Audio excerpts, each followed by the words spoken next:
Hey guys, welcome to Knowledge Series number 3. This is all about gear. We're going to go over weightlifting shoes, when to wear them, and all the logistics, belts, wrist wraps, and lifting straps. Okay, first thing guys is shoes. If you are a weightlifter, in our community, Tony and Lindsay have like the most pure weightlifting background.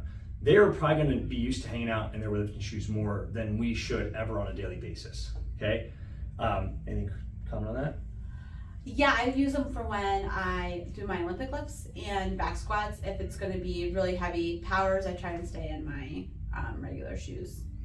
Why we don't want you wearing them all the time is because over the course of time, if you're living in these shoes, they'll eventually reduce your ankle range of motion. If that happens, therefore your hip and your knees are eventually going to be affected by that. So that's your gait pattern, that's jumping, that's especially running with the impact. You're gonna notice it in those areas. That's why we don't want you living in your weightlifting shoes. A lot of people in the CrossFit community started wearing weightlifting shoes as like a cheat because their ankle range of motion wasn't that great. They pop in weightlifters and everything feels like magic. And it is true. However, we only want to go to that place, like Lindsay said, every so often when we're hitting a max lift, like she said, anything above 80%. For some people, it's X amount of reps above 80%. If you're simply just kind of fatigued at the end of the week, maybe that's the time to go there. But we don't want you wearing them all the time. Anything else? I know for me, like in my workouts, I want to be able to keep my regular shoes on and be able to lift a heavy clean if I need to in a workout if we're doing other things with it. So I don't always want to be dependent on only being able to do that weight, X amount of weight in my shoes. Okay, next we're gonna talk about belts. We've got 2 examples here. We'll touch on that in about a minute. Biggest thing is don't rely on them for daily lifts. We do not want to use them very often. I don't use mine more than maybe once every 2 weeks. Again, depending on my percentage of the lifts. If you wear a belt, generally speaking, you're going to be reducing your pillar strength and the ability of your pillar to get stronger. A lot of people that put on belts put them on so tight you can't even engage right anyway because you're kind of sucking in. There is a way to put those on correctly so you can actually create force against it, and that can give you a stronger pillar. However, not many people know how to do that right. So we'd encourage you to not live in the belt, just like the shoes. Types of belts. Lindsay brought her leather one out. That is a reinforced, nice, well, you will have a belt like this for years if you take care of it. Those are up to $80, $90 for a very, very nice one. I have my hybrid belt. I've had this one for years. They're nice. Obviously, it's not as thick as Lindsay's, so therefore the support isn't going to be there like a leather belt would be. Ideally, if you're going to do functional fitness, this would be better. If you're going to be hitting some heavy lifts consistently and you want to really get into some heavy lifting, a leather belt is a great investment. Again, you'll have it for years. Again, back to the weightlifting shoes real quick. Forgot to mention this. A good pair of weightlifting shoes is going to push around $200. The positive is you're not going to wear them enough to ever really wear them out. I've had mine since the 2008 Olympics.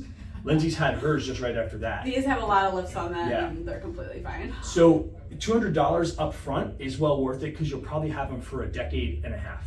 So again, keep that in mind. Initial expense may be a little bit high, but they're well worth it because you're not ever going to grow out of them. Okay, so that's belts. You want a feeling of added strength when you wear them. So if you're going to go for heavy lift and you're always in your belt and you're wearing it again, you're not going to feel like that extra superpower or that extra strength that we want to feel when we put that thing on. So keep that in mind. Anything else to add? Yeah, just that, like, I don't wear my belt for 60, 70, 75%. Like, my core should be able to handle whatever lift I'm doing at that percentage. This is more of like an 85, 90% test day. Like, this has been out this week because we've been testing, but yeah, that's about it. I want to make sure my body can handle what I'm doing.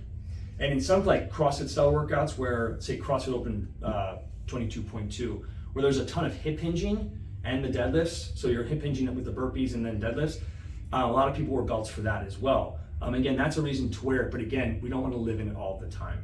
So, and that would be where you would wear this hybrid belt. Next one up, wrist wraps.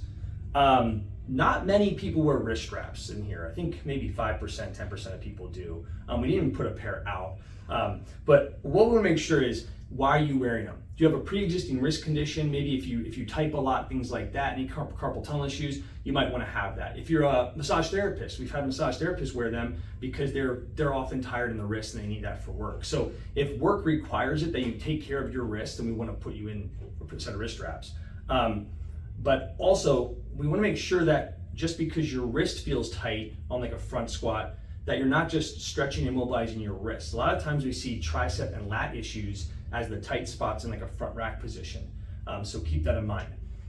Last place you'll see these with wrist straps is in an overhead pressing position. Lindsay wears hers when she's jerking heavy, even push pressing heavy, bench pressing heavy, and then front squats, a lot of people wear them. So again, we want to put them on when we need them, but we don't want to have them on all the time as like a safety, okay? Last thing, lifting straps. I've got a pair of mine here. Lindsay has some as well. You'll see probably 4 different variations of these. These are anywhere from 12 to 20 bucks, depending on what website you look. If you're doing anything where grip may be an issue, that's where we want to use these. So if I'm deadlifting, like tomorrow, I want to put my straps on because I want to have my back do the work, not fail because my wrist or my grip just simply went, right? Does that make sense? That's what we want to make sure we're understanding here. Again, we don't want to put these on all the time, but we want to put them on for that. Anything else to add to that? Wrists, the lifting straps are my most used accessory.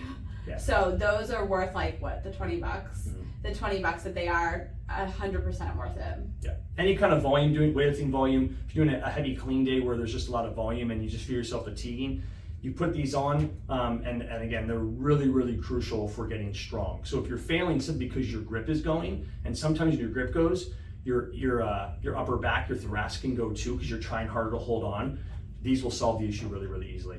Again, we don't want to live in these things, but whenever, like Lindsay said, you start to go heavy and get some volume, and you can feel your grip going, which is a sign of central nervous system fatigue, we want to make sure we have a set of these.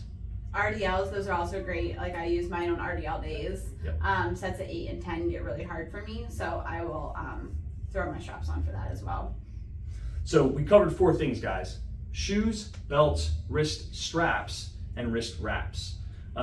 So what biggest thing at the end of the day we have written down is, make sure all the equipment should enhance your lifts, not simply allow you to go through a session without breaking, right? We don't want to band-aid an issue. Everything, when you put this on, I say, feel like you're taking steroids. You want to feel stronger the second you put it on. So that's the biggest thing with any equipment or gear. If you have any questions, please comment.